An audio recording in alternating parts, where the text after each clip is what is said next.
A lot is happening politically in the country.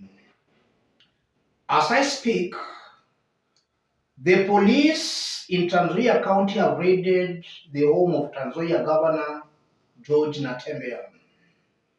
And we are also getting some information that the police are also on a manhunt for RIGATHI over some insightful remarks he made pertaining to 2027 presidential election. RIGATHI had insinuated that should William Ruto reign in 2027, then 2007 post-election violence will be seen just as Christmas. In essence, RIGATHI was inciting violence should Ruto rig 2027. In this video right now, I want us to dwell on George NATEMBEYA's story. We'll do a detailed analysis on RIGATHI's story in our later analysis. Let's start by looking at what is currently going on at George NATEMBEYA's Kitale home. Have a look at this.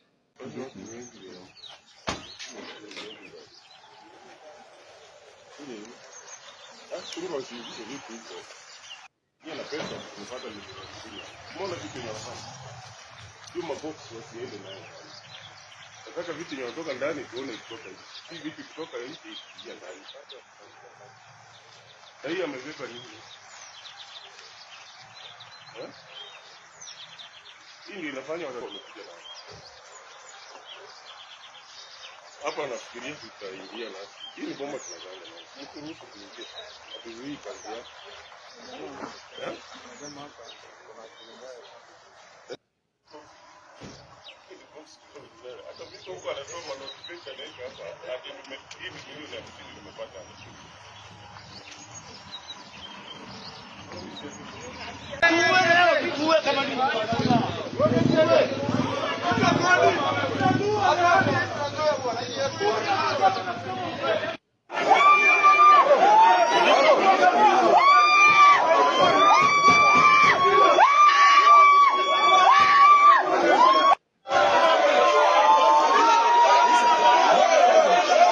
The goons who are milling around George NATEMBEYA's home later vandalized some police vehicles that had come to arrest the governor. I want us to put all this into perspective for Kenyans to see in clear terms what's happening there and what all that means. If you are watching us but you have not yet subscribed, subscribe, give the video a like. Let's proceed. What's happening here, ladies and gentlemen? The first thing coming out very clearly, I'm seeing some incitements coming from the opposition politicians. They are using threats, incitements to settle political scores. On the part of the government side, I'm seeing a government that is confused, a government that is incompetent, and a government that is just losing direction or does not know on how to handle the opposition politicians. When I talk about incitement, just recently, Kiambu Governor Kimani Wamatangi was arrested over allegations of embezzlement. There were no vehicles vandalized. Kiambu Governor Kimani Wamatangi arrested following a raid by EACC on his homes and offices over allegations of embezzlement. Wamatangi has been an independent governor. He's not coming out strongly as allied to Ruto or to RIGATHI. He has been coming out as an independent governor. He was recently arrested. We never saw his supporters vandalizing any government vehicles. So in other words, Wamatangi and leaders supporting him never incited their supporters to vandalize government vehicles. He was taken to EACC, he was quizzed, and then later released. With John Natembeya, it's very clear that the goons who have vandalized those government vehicles were clearly mobilized, paid to vandalize the government vehicles. And for there to be order, the government should be very firm on such leaders. A leader should not be allowed to incite violence and even to pay goons to vandalize government vehicles. On the incompetence by the government, it's very clear that this government is performing below par, and that's what might be fueling all this anger. And the government's timing is also very wrong.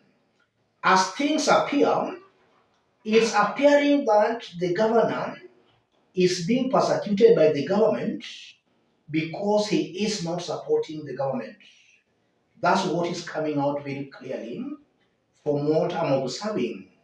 But the truth is, it might be true, the governor might have embezzled some taxpayers' money in Trans Nzoia.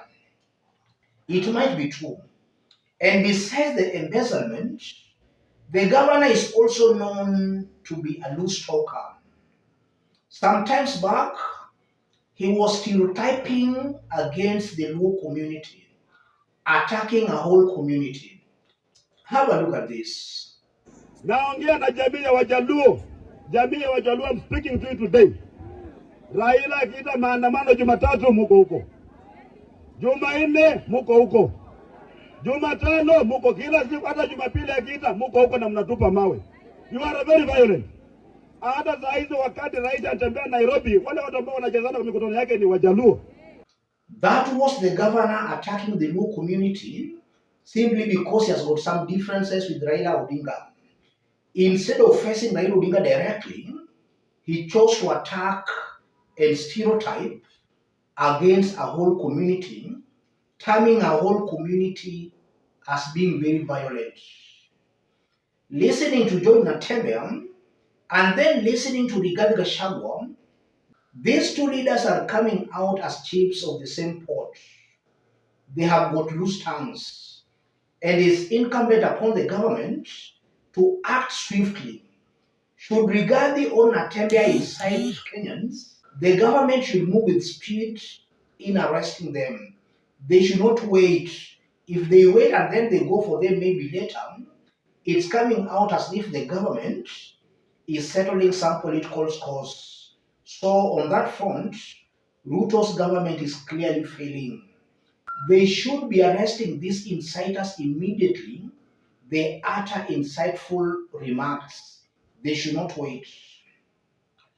Let me stop it there, ladies and gentlemen. And even before I stop, Barchok was also arrested. Barchok is a staunch William Ruto defender, but he was arrested. There were no looting or vandalism of government vehicles. Why is it that anytime opposition leaders are arrested, then we are seeing vandalism? This has to stop. And it can only stop if the government is serious. Above all, before I forget,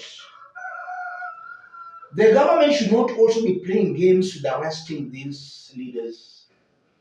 If the government is serious, they should arrest a leader, and that leader has to be dealt with thoroughly, not arresting them and then releasing them later. That only builds these leaders. They become instant heroes because, again, Kenyans are also confused. Leaders are embezzling taxpayers' money, and Kenyans who should be castigating the same leaders are out on the streets defending the same leaders. Kenyans will still continue to suffer for lack of knowledge. Let me stop it there, ladies and gentlemen. Just as I did state when we were starting, if you are watching us but you are not yet subscribed, subscribe, give the video a like. Let's meet in our next analysis. Thank you. God bless you. God bless Kenya.